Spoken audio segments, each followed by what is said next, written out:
What's up, peeps? Nick Battle, aka Nino's Corner, man. First off, if you like this content that is coming your way, hit that subscribe button. It means a lot, man. And if you're listening to this on the podcast, like, comment, subscribe, do all that on every video, every podcast that you're listening to, whether it's on Spotify, Apple Podcast, Google Play, Stitcher, Breaker, iHeart, the whole nine.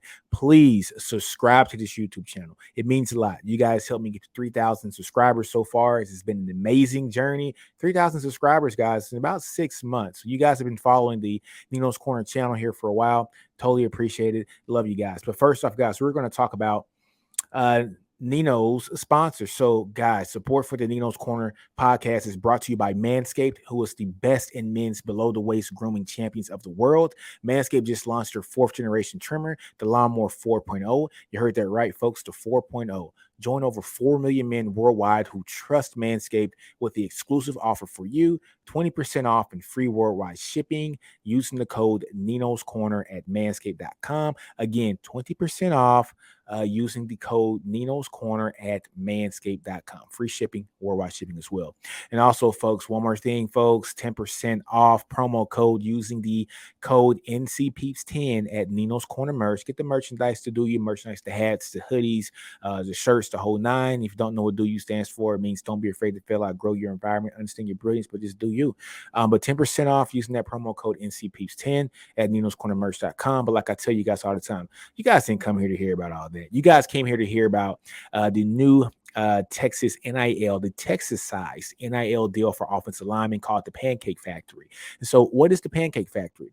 Well, earlier this week, we just learned that a nonprofit organization called Horns with Heart basically just offered up an NIL deal that gives every Texas offensive lineman $50,000 per year during their time here at Texas. And if you couple that with the $100,000 that is going to be matched with this NIL deal with also the Clarkfield Collective, you're looking at offensive linemen here at the University of Texas that can make up to make $150,000 just off their name, image, and likeness for signing the dotted line to play here at Texas. They do that, and they still have their name, image, and likeness to go make more deals, whether they become a sponsor for Pluckers or become a sponsor like Bijan is with the boxing channel. I think it's the Zone, so he's going to actually be broadcasting in the off season on that. You got Tiffany's Treats, you got all kind of just different deals in Austin, Texas. Now you got Tesla, you got Oracle coming down. So you have guys that still have the potential to make more money from their NIL deals on top of the $150,000 that these offensive linemen are going to get. What do I think about this? I think this is genius. I think this is genius by Texas because somebody had to be the first school, the first organization, the first franchise, because that's exactly what these college teams are now. They are essentially franchises because this has been the minor leagues for the NFL since college football has been birthed, right? It is what it is. There is no minor league football league. College football is the minor league football league. In baseball, you have a minor league, you get paid. Same thing with hockey. Basketball has the G League now, so they have a minor league. If you don't want to go to college in basketball, you can go to the G League and make money, and then go to the draft, or you can go overseas and play for a year and make money. Similar to what Brandon Jennings did. However, in football, you just don't have that option. So this is going to help out kids who are coming into college to make some money off their name, especially when they are at the height of their college career. And sometimes this might be the height of their career period. Some kids might not go to the league. Some kids might get hurt prior to going into the league. Think about the running back from South Carolina that got hurt. I thought he tore his knee up 2 or 3 times. And while he was playing at South Carolina, he did get drafted, ended up playing for the 49ers, but his career was not that long. Just think how much money this kid could have generated when he was in college. I absolutely love it because, like I said before, Trailblazers is what Texas is doing right here.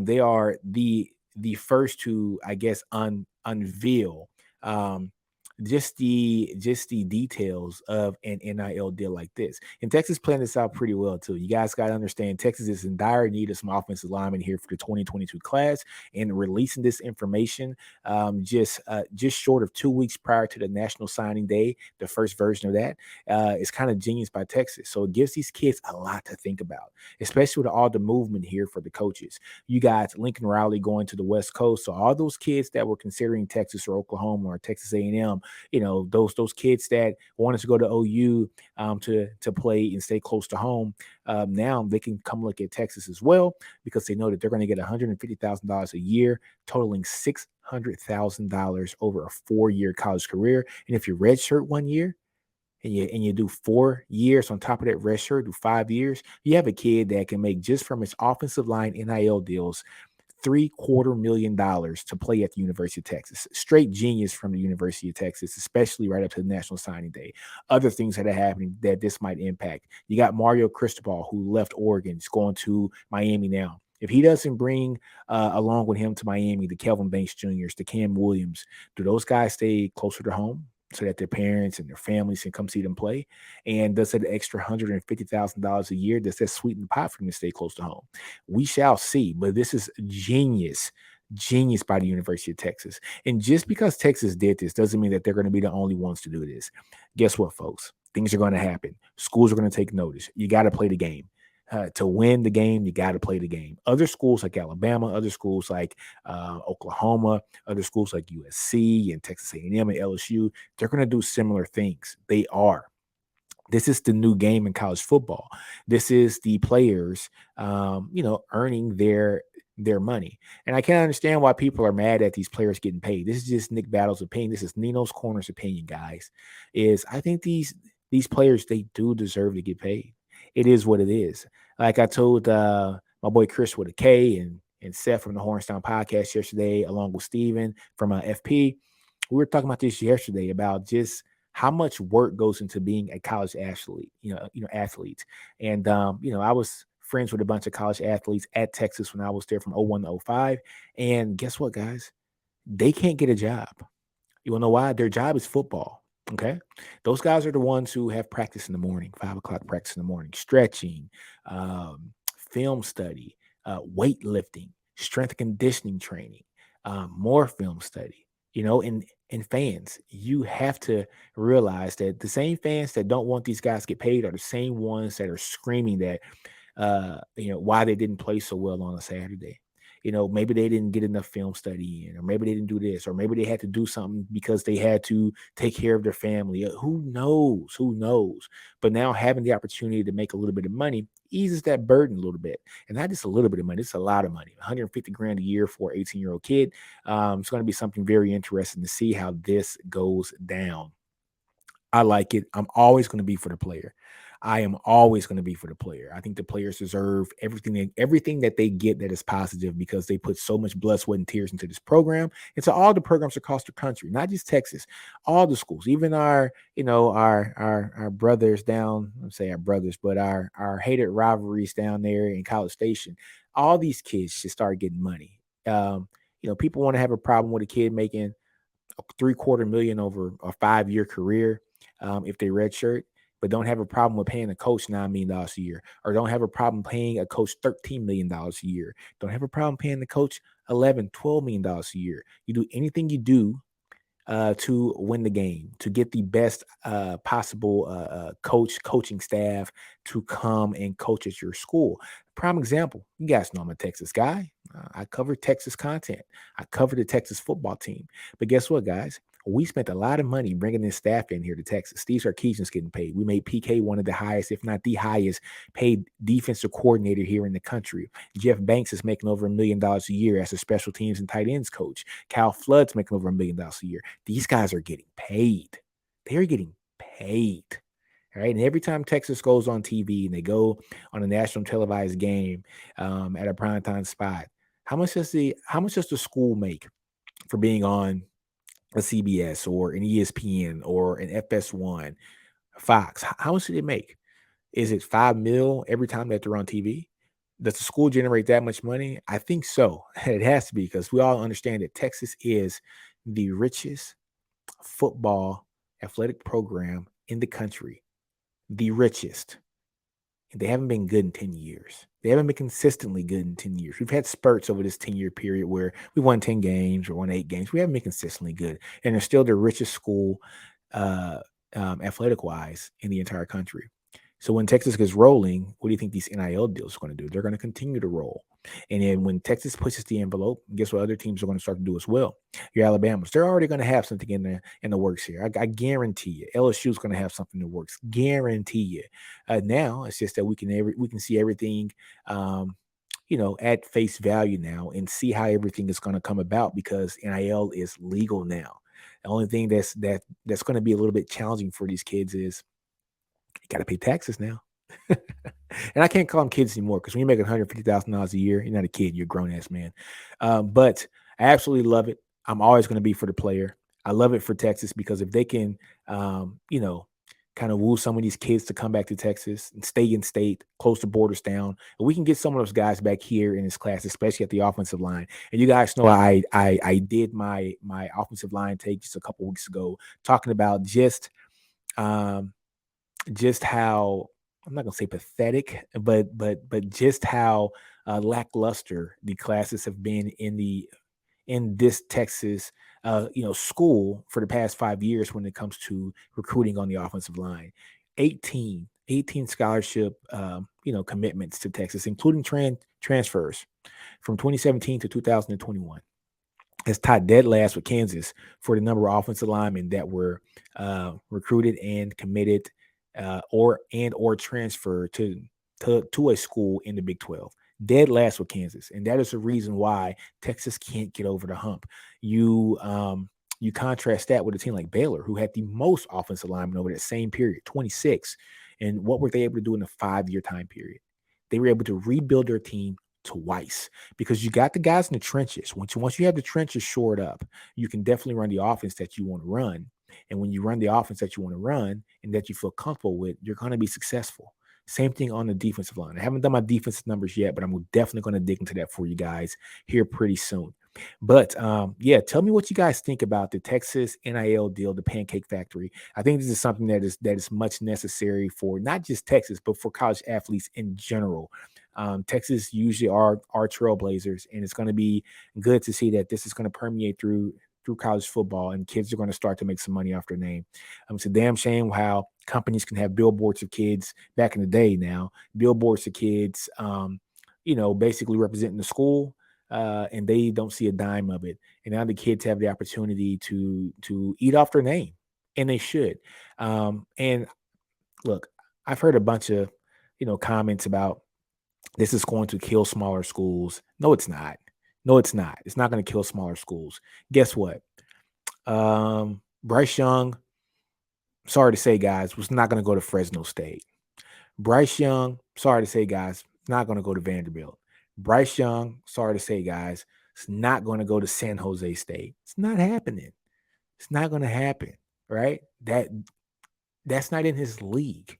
These 5-star kids, Bijan, is not going to go to Northern Iowa, Northern Illinois. It's not going to happen. Those smaller schools are going to get the commits that they've always gotten. They're going to get guys that are D1 level guys, but just not to the D1 level that a prominent D1 team would want. These are guys that might need some seasoning, might need some cooking in a program for 3 or 4 years before they're able to actually come out and be great. Prime example is Cincinnati. Cincinnati has done a wonderful job. They're never going to be able to reload every year and bring in top talent. Maybe so coming up soon because they will be in the Power 5 conference here in the next couple of years. But them being in a Group of 5 conference, it's hard to reload and get top tier talent at a Group of 5 schools. It's just hard to do. Now that they have had their guys in the system here for a few years. We saw what they were able to do last year and almost beat Georgia in the bowl game. And this year they're undefeated. They beat Notre Dame this year, and they're in the college football playoffs. But these guys have been sitting and marinating and doing their thing for a couple years. They don't have a Bryce Young who can come in and automatically start as a freshman if they needed them to, and would be good enough to lead their team to 9-10 wins. Easy. Easy. They don't have a Caleb Williams like OU does. And Caleb Williams comes in and leads this team to what do OU have? 2 losses this year, right? And so I know Caleb Williams didn't come into later on in the season. However, Caleb Williams definitely did his thing. He's a baller, but Caleb Williams is not going to go to a school like uh, Rutgers. You know, Rutgers is in the Big Ten. They're not going to attract kids to Rutgers to get NIL deals that they're going to attract to Ohio State or Michigan. They're going to always get that level of talent for the most part. You're going to have outliers, like for instance Houston, just a few years ago, getting Ed Oliver, outlier, exception, not the rule. And those are going to happen sometimes. But what the NIL is going to do is going to force these bigger schools that are getting all the talent anyway. They're just going to start paying the players for playing. So I don't think anything is really going to shake up when it comes to the spreading of talent, because your Alabamas are going to always get their talent. Your Auburn's going to always get their talent. A&M's going to get their talent. LSU's going to get their talent. Texas, OU, USC, Oklahoma, Ohio State, Michigan, Florida. These guys are going to get their Georgia. These guys are going to always continuously get their talent. Oregon's going to get their talent. Now that talent's going to be able to get rewarded for their talent. And these smaller schools, yes, things might hurt a little bit. That they're not going to be able to offer $150,000 per offensive lineman on their team. However, what the NIL does, it allows these kids to not only get money, just straight up cash from being in the team, but it allows them to go host something in their name. They might have a football camp in their hometown. They might be able to make $30,000 or $40,000 a year as a college student, doing small ads, doing small promo, stints, signing stuff for autographs. If you gave me $40,000 and I was in college, I'd be ecstatic. And then had to work, sign some autographs, put your name on a poster, get paid for stuff like that. That's amazing. And so we got to stop getting caught up in the big figures that the schools like Texas and the Bamas and the OUs and the Michigans and Ohio States are going, and LSUs are going to be able to hand out, because every school's not those schools. They're not going to be able to hand out those kind of checks. But what we do need to understand is that these kids are going to continue to get paid. It might be on a lesser scale, but it's more than what they used to get. And a lot of these kids don't come from great backgrounds. This might be life-changing money for them to help their parents, help their mother, help their sister. A lot of these kids, sometimes these kids are first-generation college athletes or college student athletes.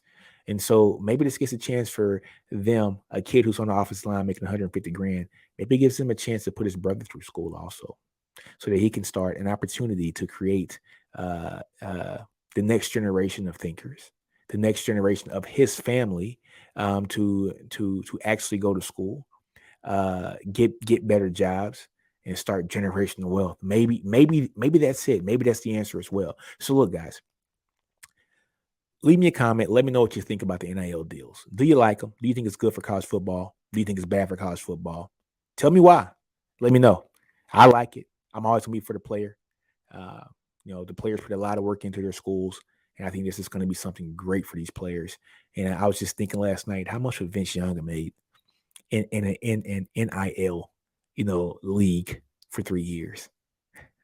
How much would Tebow have made? Wow.